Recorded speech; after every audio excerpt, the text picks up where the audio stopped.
Now that was a chicken wire and duct tape type of win for the Penguins. I'm Matt Geica. This is Penn's Rapid Reaction, and much to react to on a high leverage night up in Ottawa, Canada, as the Penguins win in a shootout again. Second straight shootout. They pull it out as they get a couple of goals, one from Igor Chinikov, one from Ben Kindle against Linus Ullmark, whom the Penguins had never beaten, and I suppose they still haven't beaten him in regulation or overtime, but they have beaten him in the shootout. And they get the 2 points against the playoff hungry Senators. Well, both teams playoff hungry coming in. The Pens and the Sens almost flat-footed in the Eastern Conference race, but the Pens get one more point than the Sens, and both teams piss off the rest of the teams in the Eastern Conference playoff race because each get at least a point, obviously, in this one. We've had a lot of those types of games this year, especially for the Penguins. Once again, under the breach they go beyond 60 minutes, and even 65 wasn't enough to settle it. But I guess you could say that our Swedes were better than their Swede. Their Swede being Linus Ullmark between the pipes. Our Swedes being Erik Karlsson, 3 points, a goal, 2 assists in his old home arena. And Rickard Rakell, 2 goals, including a couple of, one power play goal, one even strength goal. Both absolute snipes, though. Up under the crossbar. On the first one, he scores off of a turnover, a one-timer in the slot. Second one, he scores on a one-timer from a sharper angle at the outer edge of the left dot, and that was during a 5-on-3 power play. The Penguins had a brief 3-2 lead after the latter goal early in the third period. Drake Batherson, though, scored his second goal of the night to tie it up for the Sens against the Pens, and the Pens challenged for goalie interference, and you can guess how that one went. The Penguins are now 0 for 9 on goalie interference. I thought they had a decent chance at this one. It was a ballsy challenge, I'll say that, because obviously you get it wrong and then you go shorthanded, but the Penguins' PK unit came up big there after giving up a goal on their first power play chance against back in the first period. Early on in the first period, wasn't looking good as Batherson converted his 28th of the season. Nick Cousins also scored on a odd man rush for the Sens after Chris Letang made an ill-advised decision. So the Sens led it twice, 1-0 in the first, 2-1 in the second. The Penguins got back-to-back goals. Erik Karlsson off a feed from Rickard Rakell. So Rakell had 3 points. Karlsson had 3 points. And in the shootout, the Penguins outscored the Sens 2-1, despite giving up the first goal of the shootout, too. So some unlikely occurrences this evening. The Penguins now 3-10 in shootouts. But I guess I buried part of the lead because Sidney Crosby got injured in the first period, apparently on a hit from Nick Cousins, although it was tough to even tell what happened. It looked like a routine bump along the boards in the neutral zone, but apparently Sid favoring his right knee. Apparently he was in the locker room after the game, according to the Athletic's Josh Yohe, and so he was in a suit. He was not still receiving treatment, so I guess that's a good sign. Maybe just a precautionary thing for Sid, who missed about a month worth of action, counting the Olympics and the NHL regular season, due to a left knee sprain, apparently an MCL injury, also reported by Yohe earlier today on The Athletic. So cap tip to my old colleague Josh there, breaking some news that it was indeed an MCL issue for Sid. But either way, we know it was a knee issue. We know it was a lower body issue. Looks like it's the other knee this time. I'm not sure that makes you feel any better necessarily. I guess it's not a recurrence of the old injury, but Crosby tried one shift in the second period, did not return. And so the Penguins without Crosby, without Malkin, who missed another game due to his upper body injury. The Penguins did have Anthony Mantha at their disposal tonight. It was looking dicey that he was going to play as Joona Koppanen was recalled from Wilkes-Barre Scranton. And you know, when you break glass on Joona Koppanen, that is truly an emergency. No offense to him, but you know what I mean. But anyway, the Penguins down to, well, let's put it this way. They were using Connor Dewar and Noel Acciari regularly in overtime. Acciari for a face-off, which he ended up not winning, but I guess I understand the strategy there. Face-off and get-off. That's a lacrosse position. But in the case of Noel Acciari, that was his role, at least one of the shifts in OT. The Penguins survive overtime. Stuart Skinner made several outstanding saves in OT. First time mentioning Skinner in this recap, so that tells you just how complex and winding this road was on the way to 2 points. But Skinner stopping a couple of Sens, essentially breakaways. Also, one or two stuff attempts around the net, some deflections. The Sens might have missed the net once or twice as well in that 5-minute sequence, the 3-on-3. The Penguins also had their opportunities to win the game in overtime. Tommy Novak had the best chance. He was gassed, but he had a breakaway on a pass from Karlsson, and Novak couldn't tuck it around the pad of Ullmark, who sprawled out to make the save late in OT. Would have been Novak's second OT winner of the month, but not to be, as the Penguins went to a shootout, but like I said, they prevail, and they boost themselves up in the Eastern Conference standings, up-to-date standings. The Penguins at 88 points in second place in the Metro Division. And looking at their potential wild card foes, if it comes down to it, they are technically in a wild card race too. They're one up on the New York Islanders, who are in fourth place, technically, via the tiebreak in the Metro Division. So they're in a wild card position. They are in that second wild card behind the Boston Bruins. The Sens get 1 point, but not 2. So the Sens remain on the outside looking in with 10 games to go for them. Most teams have either 10 or 11 games left. The Penguins have 10 games left. The Islanders have 9 games left. So the Penguins have a 1 point lead over the Isles, a 1 point lead over the Blue Jackets. That's a flat-footed situation with the Blue Jackets, as they have also played 72 games, just like the Penguins. And so it's a 10-game race, essentially. The Pens could finish as high as second, feasibly, in the Metro Division. They're 8 points behind Carolina, so I think that horse is out of the barn. The Penguins could finish as low as out of the playoffs, obviously, but they could be third in the Metro, they could be first in the wild card, they could be second in the wild card. All those possibilities are very possible, if you can pardon the redundancy, as we just look down the list here. The Boston Bruins at 88. They're in the first wild card spot right now. Isles in the second wild card spot at 87. Sens at 86. My, how the Red Wings have fallen. They're at 84. They're just 2 points up on the Flyers, who are at 82. The Flyers winning their most recent game. I believe that was tonight that they played. But so the Flyers not technically out of it, but they're going to have to make some magic down the stretch. Yeah, Flyers beat the Blackhawks tonight 5-1. Biggest result as far as the Penguins are concerned on the out-of-town scoreboard. Islanders 2, Dallas 1. So the Stars are suddenly cooling off. They've dropped a couple in a row. The Penguins are hoping it becomes 3 in a row, as they'll welcome Dallas into PPG Paints Arena on Saturday, 5 o'clock face-off. Keep that in mind as well. So 5 o'clock face-off against the Stars. You can look at it two different ways. Maybe the Stars are sagging a bit, or maybe they'll just be a little bit more motivated to not drop a third straight on this Eastern Conference road trip that they're currently on. Also relevant result. How'd I miss this one too? Columbus loses in regulation to Montreal. There's just so much going on here. Montreal jumps up to 90 points. They're in third place in the Atlantic by themselves. 2 up on the Bruins, 4 up on the Sens, 6 up on the Red Wings. Got all that? There will be a quiz tomorrow morning. See what you retained here.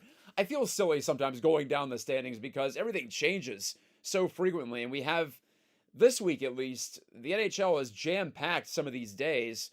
2 days ago, we had 15 games. Tonight, I don't think it's quite that many, but it's close.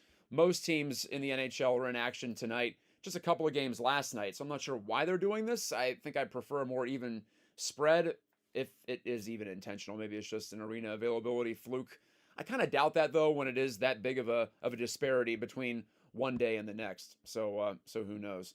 Anyway, welcome to Penn's Rapid Reaction. I'm Matt Geica, and like I said, so much to react to from that game just because it went back and forth all night. We had the Crosby injury drama, which was not fun. We've gone through that in the past with Sid, but not in the last couple of years. It's, I guess, in a way, a throwback, but not a fun throwback at all with Sid.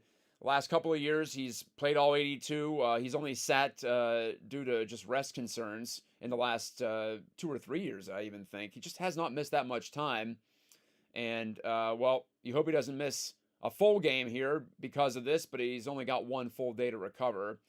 I guess day and a half to get set for that matchup with the Stars as they invade PPG Paints in a couple of days. Malkin did not take part in the practice yesterday, so not feeling terribly optimistic about him, but he is technically listed as day-to-day. So was Anthony Mantha, and he played and didn't look too bad. But so many Penguins exposed in a big way in this game as far as ice time is concerned. Not necessarily in a bad way, just you're going to have to lean on them. You had players like Noel Acciari getting 15 minutes. Down the list, Yegor Chinakhov played 21. Of course, part of that is overtime, but still, that's a huge number for a forward in today's game who's not a superstar, although maybe Chinakhov is a a budding star. Connor Dewar, 18 minutes. Ben Kindle, 15. Anthony Mantha, 19. Raquel and Rust over 20, but that's to be expected. And, on defense, Erik Karlsson, another virtuoso performance. How about 8 shots on goal? One other shot missed, one other shot blocked. Had, of course, the goal, seeing eye wrister through traffic that beat Olmark in the second period, tied the game at 2. A couple of assists. Erik Karlsson continues to dazzle, and it has been something, this transformation from his first 2 years in Pittsburgh to this year with the Penguins, where I would argue he's their MVP this season, and I don't think I'd get too much of an argument. Honestly, maybe earlier in the year, it would have been a guy like Crosby. You've got players like, of course, Anthony Mantha, Brian Rust playing quite well. Ben Kindle has stepped to the forefront. Yegor Chinakov's been great, very productive since coming aboard from the Blue Jackets. But for me, it's Karlsson, and then it's the rest of the guys on the roster. Stuart Skinner, it's not going to be another pretty stat line for him. Just under 900 save percentage in this game.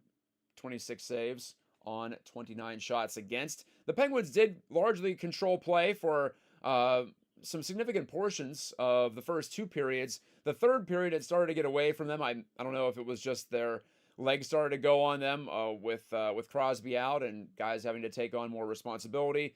Maybe just a desperate Sens team, especially after they tied the game on that rebound goal from Batherson. Perhaps they were sensing an opportunity to go ahead. Of course, they had the power play. They hit a post during that power play. But otherwise, the Penguins defended rather well, even though they were defending a lot in their own zone. Not a habit you want to get into, but sometimes you just have to survive, bunker in, survive, and then counter when you're on the road. Occasionally, you just have to roll with the flow of the game, and I think that was the case tonight. A gutty win to get it, or a gutty performance to get it to overtime, and then to get the win, another bonus win, kind of like the game against Winnipeg. I think the Penguins played a little bit better in this game than they did against Winnipeg, and Ottawa has largely controlled play. They've done a wonderful job this season suppressing shots. They weren't getting the goaltending for the longest time, but now Linus Ullmark is starting to play like the goalie that he was in Boston when he won the Vezina Trophy. He had a .921 save percentage tonight. He continues his second half push. And even though he allowed a couple of snipes against him, I don't think there's any shame in those shots that Raquel buried behind him.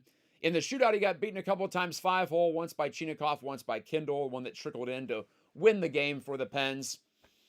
Part of me revels the chance, though, to see guys like that get opportunities, because these guys are going to be the future. Crosby and Malkin and Letang, they're not going to be here forever. Erik Karlsson, perhaps, not going to be here that much longer. I guess we'll see what ends up happening with him. I wouldn't mind seeing an extension offered his way, by the way. But neither here nor there. We got to get some of these players like key opportunities down the stretch in important games, high leverage spots, as I called it before. An 18-year-old in Ben Kindle, going on 19, going on 27 based on how he's played this year.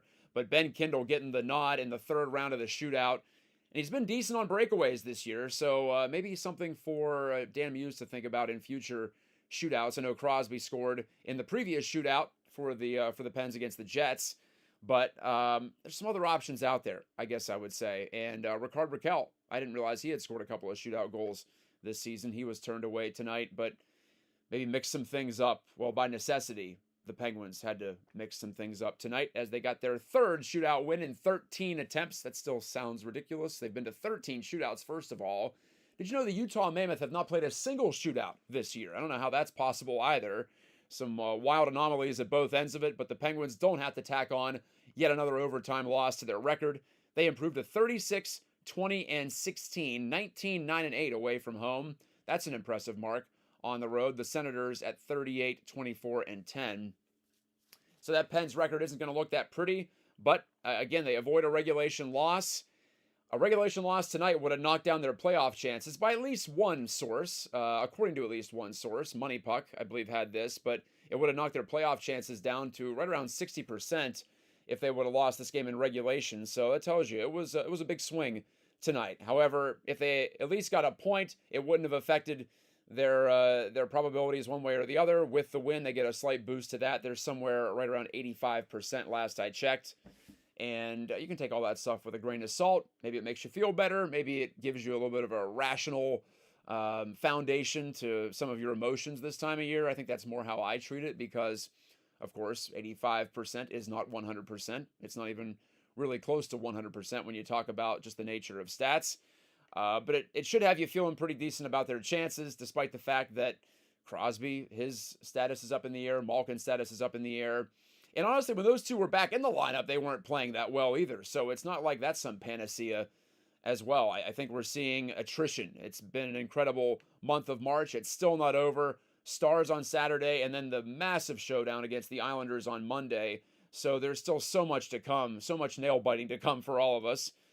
And that's why you treasure these victories, treasure these moments in a season like this when the Pens have struggled so mightily beyond regulation. You certainly treasure those moments. But now they've won 7 times beyond regulation. They've lost 16, but they've won 7. So they pick up 7 bonus points so far. And I have to imagine that was not our final overtime game of the season. The Pens have played overtime and or a shootout 6 times this month. They did it against Philadelphia, Boston, Carolina again, Winnipeg, and now Ottawa. So points for everybody, and that continues to raise that high watermark in the Eastern Conference for that wild card position further and further. I don't know if we're going to get to 100 points as the cutoff, but it could be really close to that. Teams have slightly cooled off just because they're playing each other, but still not that much if you have these overtime games like we saw tonight in Ottawa. What else did you notice? Anything else you want to chat about here? Because this was just another moment in a season full of them for the Penguins when they're not at full strength. Maybe in previous years they wouldn't have even got this game to overtime, but without their captain, another captain, I would say, a guy who doesn't wear a letter on his chest, but a guy who is playing like he's got the S on his chest for Superman, Erik Karlsson. I don't know if there's a Swedish word for Superman, but he has been spectacular. And in my opinion, I know I'm watching Penguins games more than any other game, but in my opinion, the best defenseman in the league since the Olympic break. I don't know how you could necessarily be better than him. And I know defensively, he might still make some of you nervous, but he's got the puck so much. And he's like a point guard. He is dictating play. He's directing play. He's making all the plays. And it seems like when he wills it, it becomes reality lately. It's been something special to watch. And it just makes you wonder if there was a different coaching approach in Pittsburgh the last couple of years, would we have gotten this version of Erik Karlsson? And pretty poetic for him to do it in his old home where he established himself as an all-time great, an all-time superstar in this league. Of course, moved on to San Jose where he became the first defenseman since Brian Leetch to score 100 points in a season. He's not going to come close to 100 this season, but I'm just so impressed with how he's turned his game around, and I'm just happy for him. I feel like he had to have been incredibly frustrated that however Mike Sullivan and the coaching staff in previous years was directing him to play, wasn't allowing him to access his full potential. Well, that's changed in a massive way. I don't want to give all the credit to Dan Muse and his staff, but they get some of that credit, don't they? And of course, most of it goes to the player for rising to the occasion. And it seems like he's at his best even when there is no Crosby, when there is no Malkin. And of course, Chris Letang has fallen off in his game this season. I've talked about that a couple of times on these shows. So there was Erik Karlsson in Ottawa, but doing it against the Senators for once. And there was Rickard Rakell, who hasn't had the best of seasons, but of course he battled the injury problem in the first half, and he just seems like a guy who takes a little bit longer to find his rhythm. But tonight was the reason why you have a guy like that on the roster, because in theory at least, he's a difference maker with his finishing ability, and although he was stoned in the shootout, 2 massive goals in regulation to stay within reach of the Senators, to keep it tied, to come back and take a lead. The Penguins were buzzing at times in this game, which is encouraging, and I was a little optimistic about the Penguins' ability to dictate play better in this game, because unfortunately for the Sens, they're missing 2 of their top 3 defensemen. Jake Sanderson remains out, and we just heard that Thomas Chabot broke his forearm on a nasty cross-check from the Rangers' JT Miller the other night. So Chabot, their top offensive threat from the blue line, I would argue, is going to be out probably until the end of the regular season, if not longer.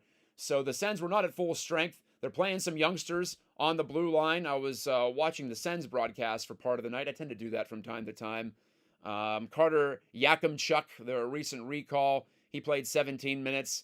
You're seeing guys like Nick Montempalo with 18 minutes. And essentially, the Sens were rolling 5 defensemen. They didn't play Jorian Donovan very much. So it's guys like Tyler Klevin and Artem Zub and Jordan Spence. Jordan Spence played 27-48 tonight for the Sens. That's not ideal for them. But they still almost won the game several times. Brady Tkachuk, Tim Stützle, those guys are terrifying. Especially Stützle in overtime. He's got the full package, doesn't he? He's got speed, he's got strength, he's got the shot, he's got skating. Drake Batherson terrorized the Penguins again tonight. Ottawa, I still feel like they're in a good spot to make the playoffs. I think they're a good team. If Allmark keeps it up even somewhere close to this level, they're going to be tough to keep out. All right, we got a comment here from, let's see, a video maker. BA Video Maker, excuse me, 29. Gutsy win, resilient group. They're fun. All that said, work to do this summer. Last few weeks shows your top guys can't be 38 plus.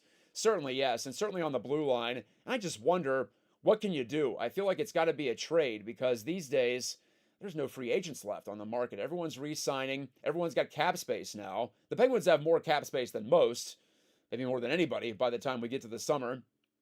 But it doesn't matter very much if there's no one to buy out there. So with the draft capital they have, of course, continue to try to draft defensemen. I expect Harrison Bruning to be up next year full-time at the NHL level, so we're hoping for that. I know that some of us were hoping to see a lot more of him this year, but it didn't quite pan out. But D is an important spot. And honestly, you can never have enough depth at any position, as we've seen this year with injuries starting to accumulate with older guys. Brian Rust becoming an older guy. Ricard Raquel's on the wrong side of 30. So there's all sorts of considerations there as it pertains to age and as it pertains to the kind of attrition that you're going to have when you're playing, 17, 18 games in this month. It's nuts, but it's a result of the Olympic Games, and I think I feel like most hockey fans agree it's a good thing, but you're just going to have this hell to pay on the back end of it, and the Penguins have gone through hell in the month of March. Like I said, they'll be home against Dallas, but that's going to be a tough matchup on the island, and then the next night at home against Detroit, and then they got Tampa after that on the road. So bouncing back and forth between home and road, quality opponents. I'm not sure how much Tampa's going to have to play for by the time they get to April the 2nd, next Thursday. But all these games at least difficult in one way or another. And let's just put it this way. The rebuild is not finished for Kyle Dubas. Whatever he's trying to do, the retool, the rebuild, however you want to term this thing, look, he's done a good job. He was left with not much in the cupboard. He's made the Penguins a decent prospect team as far as the grades are concerned. The public grades you see out there, most have the Penguins middle of the pack. They were right around 30th when Kyle Dubas took over, if not lower than that. So he's done well there. Ben Kindle, of course, graduates earlier than we thought to the NHL, so maybe even a little bit better than that as far as how well they've drafted, and they still have so many draft picks coming up in the next 2 or 3 years. So there's that, but at the same time, there is urgency. There's still urgency with Crosby playing at a pretty high level, with Malkin having a bounce back. We'll see if he comes back next year. Decision to be made on Chris Letang, of course. This offseason, they could buy him out. They'd get no cap relief for that, but they could buy him out and send him on his merry way, or not so merry way, as I'm sure it would be. So there's just a lot to think about. I'm sure Kyle Dubas has been thinking about it ever since the trade deadline passed. Even the move to acquire Sam Girard, which I think is going to be good long-term for the Penguins. But Brett Kulak was teaming pretty well with Chris Letang, and he was solidifying the back line this year. And now he's gone, so maybe it wasn't the best move. In fact, you would have to say it certainly wasn't the best move so far for this year. But Kyle Dubas' job is not just about this year, so he's got a serious balancing act to do. He's done well. Hasn't been perfect, but who is? But he's done well. Challenges still remain for him, no doubt. So thanks for the comment on that. And as far as Rutger McGroarty is concerned, I don't know what is going on with him, because I thought for sure we'd see him at some point. Well, if Sid misses some time, maybe we do see him finally with an extended run here in Pittsburgh. I just feel like he has more to add than Ville Koivunen does. I don't care which forward position you play him at. McGroarty does bring the jam. He brings the hustle. He brings hockey sense. I think you can count on him defensively more than you can Ville Koivunen. So I don't know what's going on there. Maybe just giving Koivunen one more chance to prove himself before they send him back down, and maybe he falls out of their good graces. I have to imagine if they need another forward, though, for a decent amount of time, it will be number 2, Rutger McGroarty. Now, I don't think he's necessarily a top 6 guy in the future, but you got to give him that chance to sink or swim, and we might be getting to that point just out of necessity for the Penguins. All right, so that's it for Rapid Reaction. Pens beat the Sens in a shootout, 4-3. Third shootout win of the season. It is possible. They have strung back-to-back wins together in the skills competition. Just as importantly, they get it to overtime. They get a point. That was a pretty harrowing third period at times. They were fighting off challenges left and right and center from the Senators, but I thought showed a lot in that third. Just hunkered down, got it to the OT, and without their captain, I think we can tip our cap to them and say, well done. Moving on to Dallas, 5 o'clock face-off on Saturday. I'm Matt Geica. Thanks a lot for watching. Good night, God bless, and talk to you next time.